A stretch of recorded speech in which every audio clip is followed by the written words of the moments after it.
And welcome to tonight's Tuesday night podcast. John Mussone here, and Coach Peacock will be back here in a few seconds. He's taking care of some business with Bogies. So I'll let you guys know we are here again at Bogies for our podcast. We thank them, as always, for being our host for not only the podcast, but for our coaches show that we put out every Thursday night on the education channel. That's channel 20 Comcast and 33 Verizon.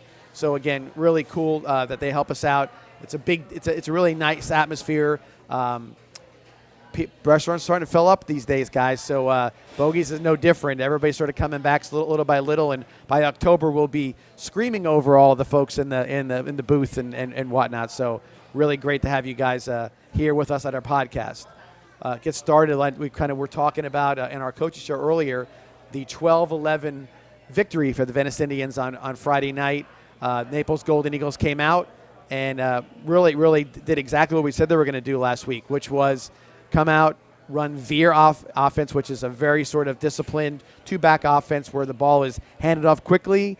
The running backs will go hard and quick to the hole, and it's all about tackling at that point for the defense. And our defense played phenomenally against Naples. Held them to 39 yards of total offense in the first half. Unfortunately, our offense wasn't doing much either. We had 15 yards of offense in the first half. So very defensive-minded game, kind of tense. It was a 3-2 game at that point, and it sounds like a baseball score, but they had kicked a field goal early on, and then we ended up getting a safety after coming up a little short in the goal line on fourth down. So it was a pretty tight first half. And then came out in the second half and had a lot of the same thing to start our early. We did open up a little bit more, and so did they. But with that, we came out the better of it. We ended up scoring late in the game to go up 12-11, and then we held them, and it was a fumble near in our territory to win the football game. So very big win for the Indians. Naples is a very good program, perennial power. Has been a perennial power for years and years, and we had a history with them, and I think we talked about it on the podcast last time about how Naples was the school that every time we played them for about 4 or 5 years gave us a game where it was a 7-6 or a 3-0 or 14-12 kind of game, and what do you know, it held up to that standard, 12-11 victory for the Indians on Friday night. And again, Naples, kudos to them. They did a great job. And they did an awesome job with their coaching staff and everybody else. And here's Coach Peacock. Sorry I'm late. It's all right. You're good. I just was kind of going over last Friday's game a little. Kind of we did just kind of give him a quick overview. And now that I've done that, I was basically get your opinion. I was just basically saying how close the game was, how defensive a game it was, and what an effort it took to win 12-11. Yeah, our defense played lights out. Great effort. Our coaching staff, Coach Shannon, Coach Heyer, Coach Wyline, Coach Hatler did a great job. Coach Jones did a great job of getting those players ready to play. They played tough against a very good Naples football team. Two backs, I don't know if you mentioned, both were Power 5 backs. I didn't say that. Going to Iowa and Arkansas. And, when you're running the type of system Naples runs with two backs like that, it's pretty scary. We've played them in the past, and we've never had to face – they've always had one good back, never had two good backs like that at the same time in the backfield. Right. So it was going into that game, we were very, very nervous of how that was going to take place, but our defense really played well and answered the bell. And one of the things we talked about a little bit, but the discipline it took for the defense – because you couldn't just go rogue. You had to be – there was assignments that you had to be where you needed to be. So if you decided you wanted to take shade one way or jump a gap or whatever, it would cause problems. They've been running that offense a long time, and they have answers for everything. And especially with that a quarterback that was more than able to run the ball as well. They did come up and made some big plays on third down. They had made speed option a couple times, but nothing that was consistent over and over again. They went to the 3-back set that helped them a little bit on one drive, but they could never really establish something consistent. I thought Tyler Lewis played an outstanding game, was very physical as a defensive end, and really did a nice job. And like I said, I don't know what he was on the stat sheet, but as far as him taking on blockers and collapsing that and closing down the gap there that they were trying to run in. They did a great job. But to be honest with you, the stat sheet was sort of one of the simpler ones I put on Max Preps in a long time because you only had so many guys that made tackles and so many guys that touched the ball. It was very simple. We didn't have a whole lot of offensive stuff to put in. Right. At least it wasn't big numbers. Your cornerbacks, per se, didn't have many plays to be made in regards to that stuff. So you took 2 of those guys off. So you're down to basically 9, 10 guys making tackles at that point. And with the amount of plays they ran, you had to give every tackle was a gang tackle. Right. That might have been a guy who led the tackle, but they're good running backs, so they were spinning out of the initial hit, and then the next guy. So you could have had 4 guys get an assisted tackle on that play because they all had to pile on and get those guys down. That's what I thought too. They weren't going down, but just one hit. They were driving and moving and getting whatever they could. Our guys were getting to the ball, and they really, like I said, they played with great effort and did a really nice job Friday night. Colin Atkins did a great job in the middle, just controlling the gap that he was playing in. Galloway did a great job of he's a hustle player, plays well with his hands. I mean, he's gotten a lot better since he's been here. So he's going to continue to improve throughout the season. But I just really thought that we played well. I thought the linebackers ran to the ball well, and Wood and C did a nice job getting the ball. Jack Huber made tons of plays, big third down play late in the game. But he was all over the field. I think what were his numbers? I don't even care. As far as Huber, yeah, I thought he had I know he had over 11 tackles. That's what I thought. I thought I saw something where he had quite a few tackles, but not that it matters or the stats are important. But he played really good football and gave great effort, and he's a tough kid. I mean, if he was a little bit heavier, it would be scary, but he's a tough kid that gives great effort and did a nice job making tackles and making plays Friday night. Before the game on Friday, we were doing a live pregame show. One thing I did say is that if one guy had a lot of tackles, we would be in trouble. If that was Sage Utsi. If Sage Utsi had double-digit tackles, we would have been in a heck of a lot of trouble. He had some tackles, but only as sort of mop-up stuff, and he really didn't have to. Right. And that's what you don't want him to get to, that third level where Sage is making game-saving or with tackles way downfield. Which is what happened. Jacavius Washington made a great tackle. 2 big plays. They ran a fake field goal. He made a great stop on a fake field goal, and then he was able to come up with a recovery at the end. That was the sealed the game. Almost in that play, if you look at it, where the defense played it, the ball was stripped at the defensive line, and the guy who's the back, in the back, sees the loose ball and dives on it. That's what you want. You'd almost want to see he's ready to make the play if he needed to, but he was there to get the fumble. I mean, he doesn't make that play, and 2 plays later, they're going to be attempting a field goal. And they were almost. I mean, they were in range at that point. I would say. Well, they hit a 42-yarder earlier, so they were past that. So they were in range, but they were getting ready to be in chip shot, extra point range. And it was definitely a big play, and I thought it was great because the kids they knew that at that point they knew they had won the game, but their celebration was genuinely excited because that was a tough game. Yeah, me too.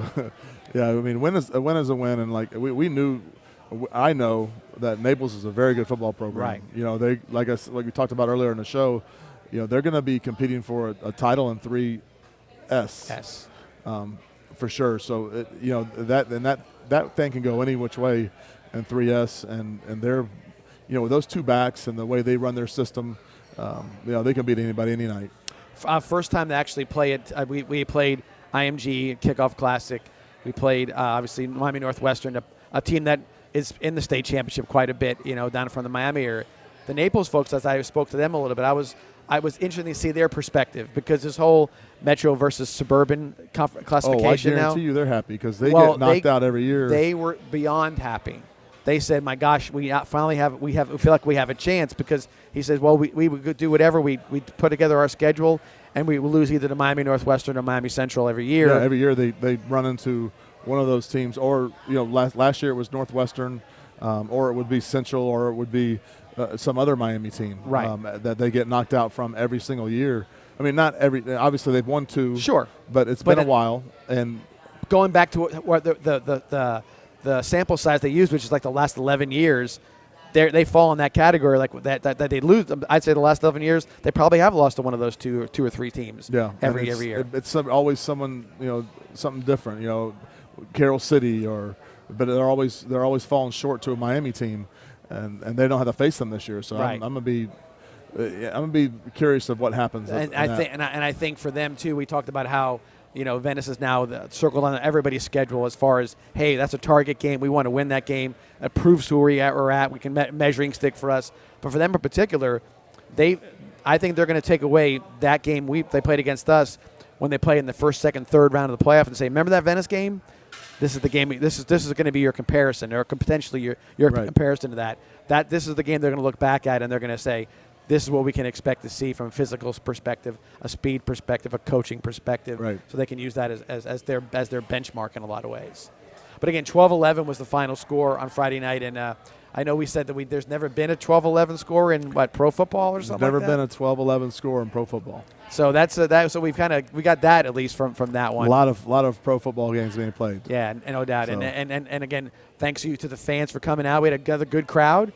Another great night for weather-wise for football was, for this time of the year, you're going to get muggy nights, but it seemed like we've had two pretty clear nights so far, as far as home games are concerned. We have. Actually, the weather's been or three, fantastic. I should say. I'm saying two, but three games. I'll tell you what, Tuesday or today was extremely hot out of practices. It just rained, and then the rain stopped, and it was bad. I'm outside there, and today bothered me. And there's probably usually in the summertime and working outside, there's probably 10 days in the summer where I say, this is no fun. There's nothing good about this. Right. And today was one of those 10. Yeah, it was hot today. Yeah, I guess maybe it could have been a little bit of the fact that we had a 3-day weekend, and right. Your body's like, 3 days, let's go for 4, and then you have to go deal with that heat.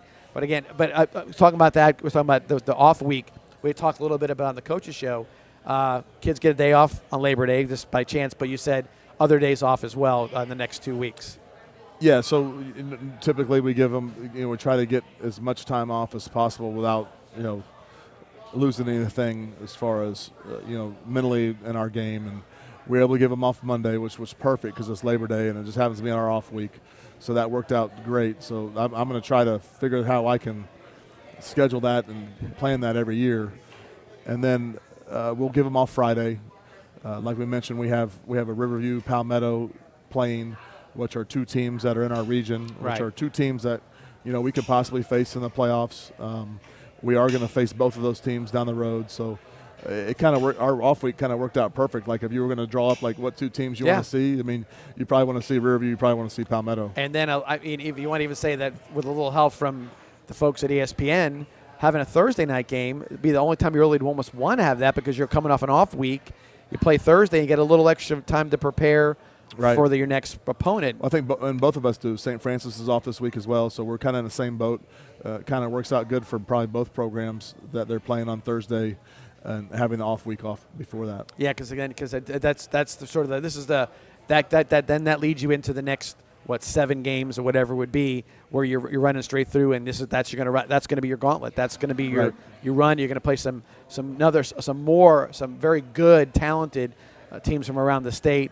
Then you get into your 2 district games, and that's when you're going to know where you really stand at that point. Yeah, there's no doubt about that. And after we get done with this St. Francis game, there won't be any more national teams on our program on our schedule. We've had IMG, and now we're going to have St. Francis, where they're built the same way. They're both schools that recruit and openly recruit. We talked before. They don't pretend to be anything but what they are, and that's admirable. Hey, this is what we do. This is what we're about. And I think you're going to see. We talked about this before, but I think there's going to be a classification at some point in time. But there's going to be 10, 12, 15, 20 schools like that where they're like, hey, you know what? This is where we're taking it. This is what we're doing, and we're more than happy to travel here and there if people come play us, and we're just going to be a nationally ranked team, and we'll do what we have to do, and the heck with districts and regions and all that other stuff. Yeah, there's for sure that's probably going to happen down the road. We've talked about that for a couple of years now, but this will be the last national program we face this year. Oh, well, I guess I'm not telling the truth. We're going to play Clearwater International Academy, who is also a team that recruits internationally. They got most of their players from Canada, and they'll be a team that they'll look that part. They'll look like a national team, and they'll be really well coached, and they'll have a lot of guys signing with schools. So we do play them. That'll be the last game of the year, but But other than that, after this, we will. You'll be playing regular. You're playing varsity regular football. old Yeah. Public schools. How boring is that? Well, but we played some good ones though, for sure. Oh my goodness! Like I said, when the schedule came out, you kind of knew what you were to expect in some of them, but a few of them coming through and the next. Seminole has been, absolutely running through people.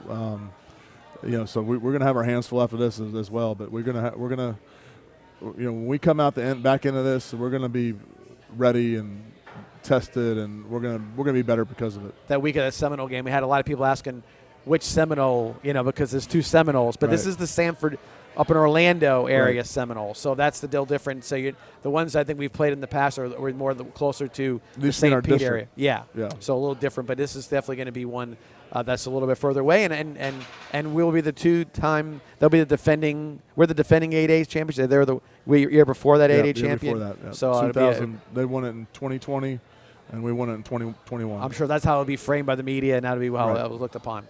With that, we'll take our first, or our only break, I should say, for the podcast. Take a 90-second break and come back and talk a little bit more about a couple of things we did last week as far as games, college games, and all that kind of good stuff. So we'll see you back here in 90 seconds.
And we're back here at Bogies for part 2 of our podcast tonight.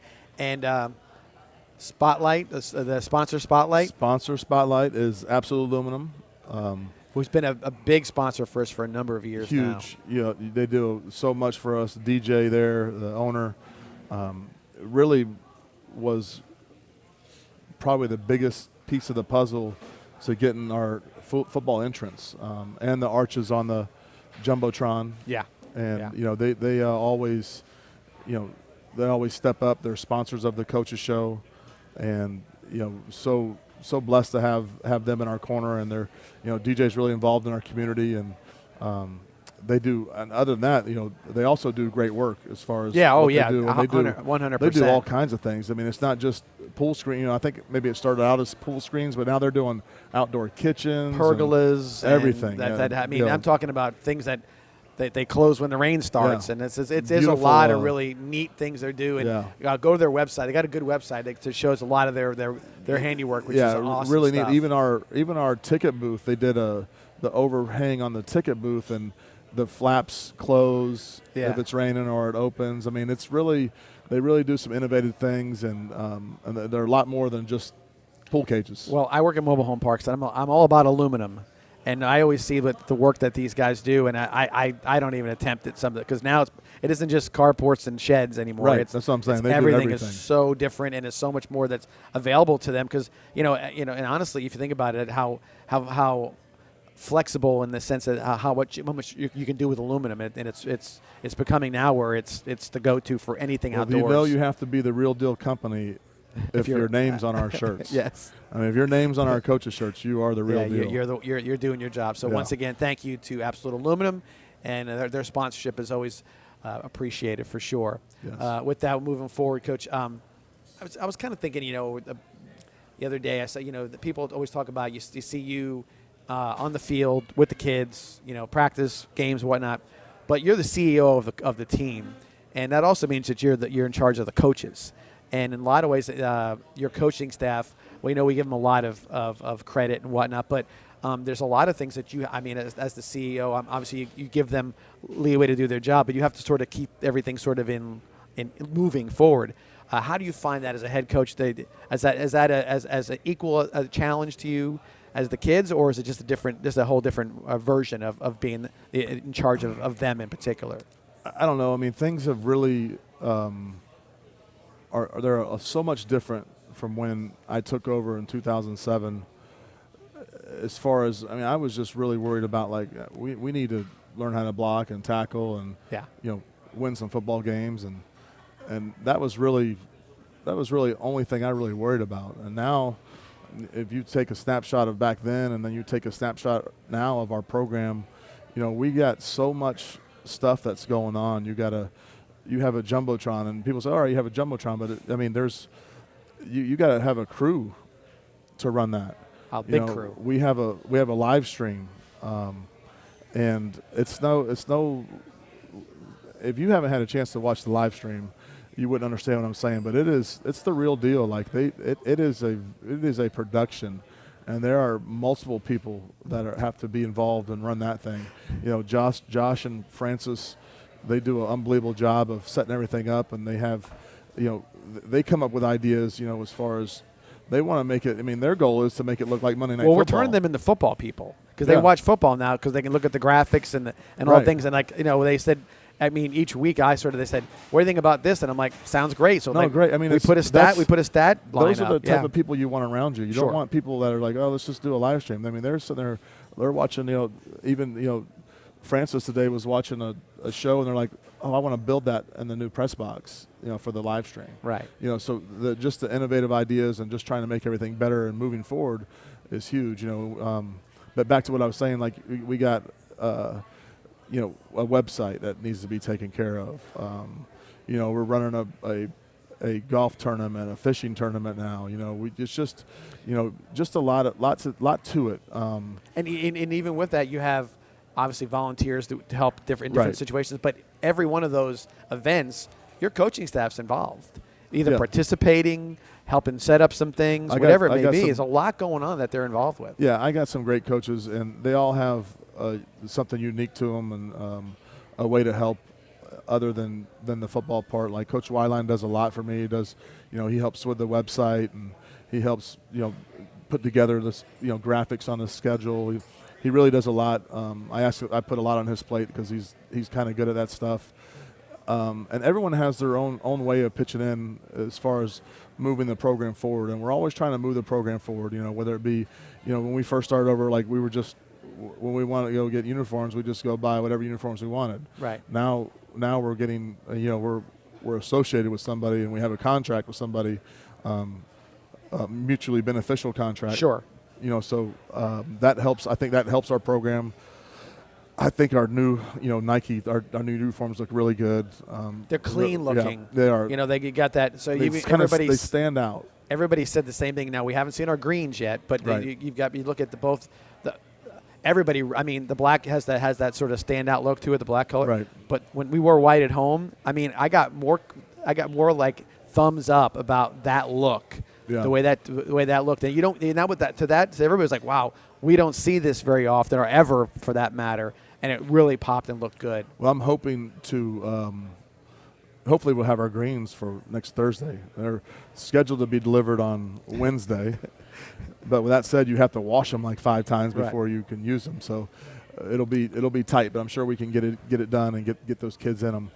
But there's just like I said, the program has just grown to a different level in the last 15 years, and it even if you look at the schedule, like I was looking back at our schedule and I was just looking at like Okay, that's who we played. Like, you know what I mean? Yeah. And we lost 4 games. Right. You know what I mean? Right. It's just and I'm not saying anything bad about those teams, but if that was our scheduled present day, you would be looking at it going, well, I'm not coming to any of these games because it's going to they're not going to be close. Now the expectation is every game you play, especially in this year's schedule, there's meaning to it. We talk about that. There's meaning to everything. So, I mean, this one thing I always wanted to do and try to do is always wanted to seek out competition. I never wanted to take the easy road, and because the ultimate goal is to win a state championship. Correct. I mean that's bottom line. That's our program's goal. And if you don't play the people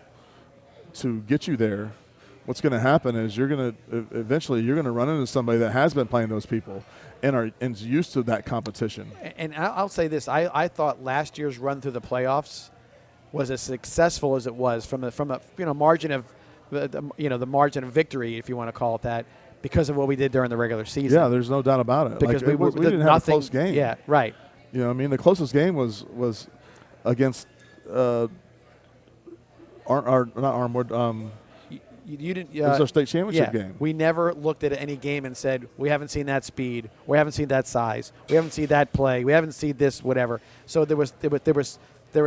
I think the kids in particular and the coaches as well looked at it and said, "Oh, this is just like this. So let's do this." And the kids sort of they had a reference point to go back. And say that this was, this is comparable. And with that, I go back to the coaches again. One thing I've noticed in particular, one thing I was kind of leading up to, is that for as much as they have their roles on the field and road off the field, everybody in whatever way, shape, or form. I always say that it's like almost like when we do things together. It's everybody knows exactly where they're going and what they're doing. If it's at 4:30 on a Friday.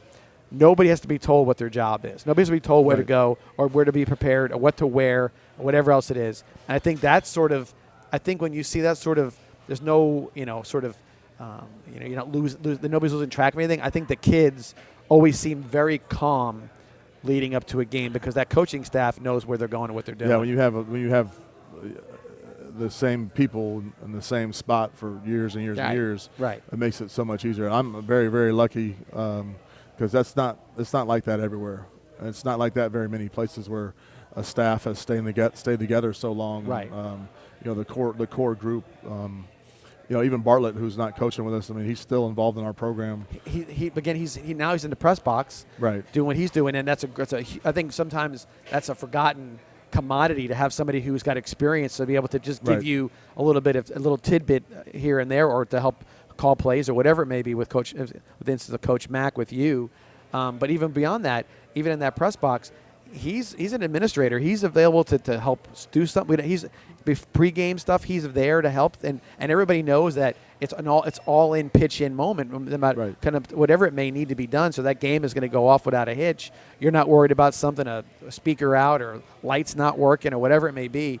All that is taken care of, and somebody's there. Speaking of that, can we not check the ref mics during our warm-ups? I will make sure that we are doing that very much either way before we come out for warm-ups or after you leave the field. You guys heard it. He's going to take care of it. I will admit this. I wish I could tell you for sure I knew what happened, but we were doing that live pregame show, so I was a little distracted. So I failed in my duties as far as that was concerned. All right, so before I forget, another thing. Last week, we started a little thing here picking on some games, college games in particular. I was 2-3 against the spread. I think we picked every winner except for, at least I did, except for the LSU Florida State game. I just missed on the spread, and then you were 3-2 because you had the right call on the Oregon Georgia game. I think it was. I got upset in the Florida State LSU, and got upset with with Ohio State. Yeah, being not covered in that game. But I will say this: for week one, there were some memorable games. That Appalachian State North Carolina game might become down as a game of the year when you have 62 points scored in the fourth quarter alone by both teams. That's something you don't see very often. The ECU game was unbelievable. That was going on at the same time, and then you have the Florida State LSU game. That Two was block kicks. I mean, that was unbelievable as well. I mean, then you're thinking you're going into overtime, and what's going to happen here? You know, I was still looking like, all right, I'm going to cover now. Yeah, I was like, we're going to win that one. I'm going to be 4-1. And right. then all of a sudden, missed the extra point. Same thing happened to ECU. Missed the extra point.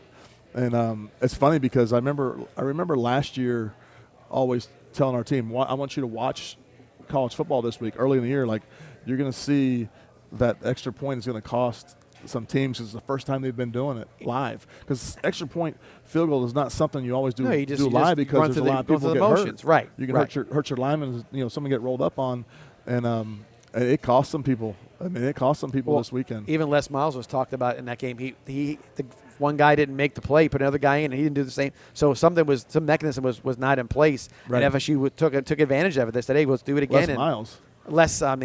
Brian Kelly. I'm going way back. My brain went way back. So where's he at? Yeah, no, yeah. But Brian Kelly, he said that there was a situation where he had to replace somebody, and that second guy didn't do the job either. So anyway, that's what happens, right? 3-2. So you guys are welcome for my picks. Yeah, there you go. That is 60%. That means you're up. Yep. And then this week we actually put a little bit of time in it, and so our picks, we're probably I'm gonna give our lock too. So yes. our first pick, we're going to go Miami minus 25.5 over Southern Miss. Miami put up 70 points again. It was Bethune-Cookman, but I think new coach, and he's going to be trying to make a point. He's going to make statements, and he's just that guy too. He's a Miami guy. Right. He's establishing. There's going to be a new stadium. He wants to recruit the heck out of Miami, and hey, those kids see him 70 points go up. They're going to want to go there quickly. Yeah. We got Florida minus 5 over Kentucky. Florida's at home again. There's already some trash talk going on with Kentucky because of what Coach Napier said. Yeah, and the Kentucky is not thinking that they're coming in as an underdog at all. I mean, they feel like they've surpassed Florida over the last couple of years. Starting running backs out for Kentucky. They did not run the ball well against Ball State. I think nobody has an answer for Anthony Richardson right now. It's one game in, but he's special. He's got something going on at 6'4", 240, and he's running, and he's unbelievable. And I think what Coach Napier is doing, and we saw a lot against Utah, was that on offense he wants to win the line of scrimmage as opposed to sort of like he's not tricking anybody anymore. He's doing. And I think you'll see with a mentality like that. I mean, they're going to continue to get better in offense line. I mean, they're going to continue to get better running the ball as well. Our next one is Georgia Southern at Nebraska. We're going to take 23 points for Georgia Southern. Nebraska obviously lost to Northwestern in a game where they probably should have won. Squeaked one out this past week against a lower division team that they had to come back in the fourth quarter to win. So they're not really on all cylinders right now, and this is the kind of game that Georgia Southern is a good program. You know that, obviously. Yeah, that. And they love the fact of going and playing and that big atmosphere and kind of knocking some. How about hanging that plaque next to beating Florida? Yeah, similar like when they went down in Florida and beat Florida. Absolutely. So that's why I think Georgia that number is just too much for Nebraska to cover. And then we also like Middle Tennessee over Colorado, +8 over Colorado State. Colorado State is not a very good football team. Middle Tennessee is just one of those teams that I don't think anybody wants to see them on their schedule, because that's a game you just like, what happened there? And they're talented. They got a good team. There's no doubt about it. And then our lock of the week is Bama minus 20.5 over Texas. I think that it'll be over 20 by half. And I think we mentioned reasons why. Obviously, Texas is sort of they're not ranked. They're kind of figuring things out. He's got a great recruiting class coming in 2023. That's Steve Sarkisian at Texas. Right. And we know how Nick Saban didn't like how Texas A&M, sort of, as he said, bought his recruits this year. Right.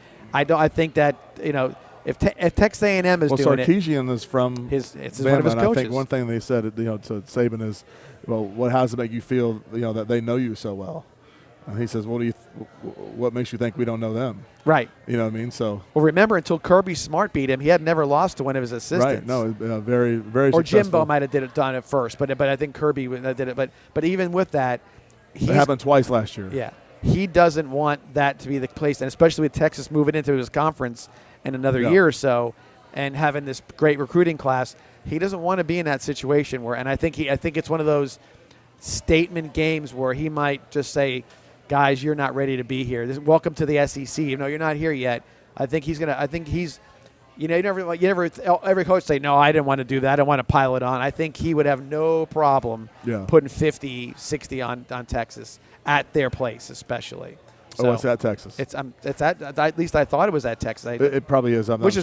Which is probably why the number is only 20.5. Yeah, because they're saying it's a home game. But and I'm sure they're going to be all fired up because the people in Texas don't remember they'll talk about 1975 or when what's his face was the quarterback for them, Vince Young. Vince Young, but they have not been sort of a contender in a while, maybe even since then.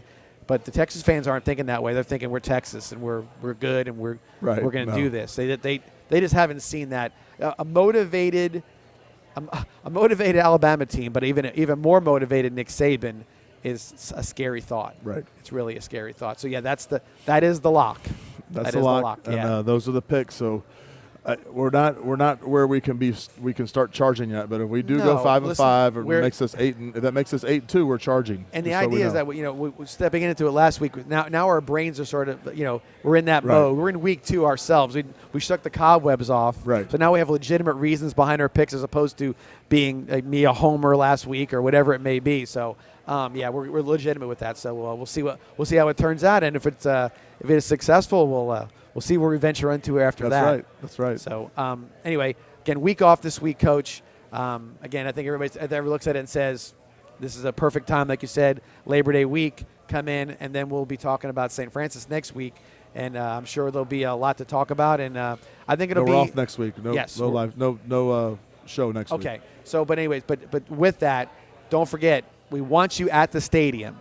If you're local and you're here, you're watching us right now, get on TV. But tell everybody that we're on TV. I think it's a cool opportunity, not only to showcase our team, but our facilities. The Jumbotron and the town is. We talked about this a little bit with St. Francis being on HBO and had their special.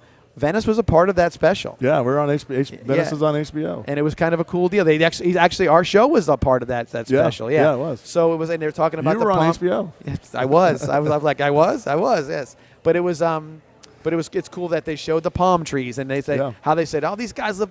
Hopefully we can get the palm trees trimmed. They're going to show the palm trees and get them trimmed. But they were like, man, the beach is a mile away and this and that. So it was kind of neat to see that. And how they were digging the fact they were coming to play us in our place. And then again, ESPN does a really good job of usually showing off the town itself. So what a big Chamber of Commerce moment as well for Venice. And so hopefully we show out because we want full stands so it looks good on TV for the rest of the country. And maybe if you got a relative in Ohio or Michigan or something like that, if you're waving well enough, maybe you'll get yourself on TV. Because they'll be paying on the absolutely. Stands. The students will definitely get on TV. So I'm going to hopefully we have a great student section. Somehow find my way to the PA announcements to get my voice on there real loud, so somebody can say, "Did you hear me?" Yeah. So it would be that. So again, don't forget that's coming up, not this week, but the following Thursday, an 8:00 kickoff.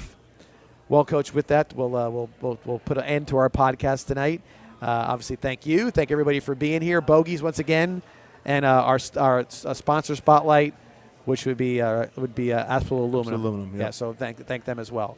With that, we will see you next time here on our Tuesday night podcast. Have a good night.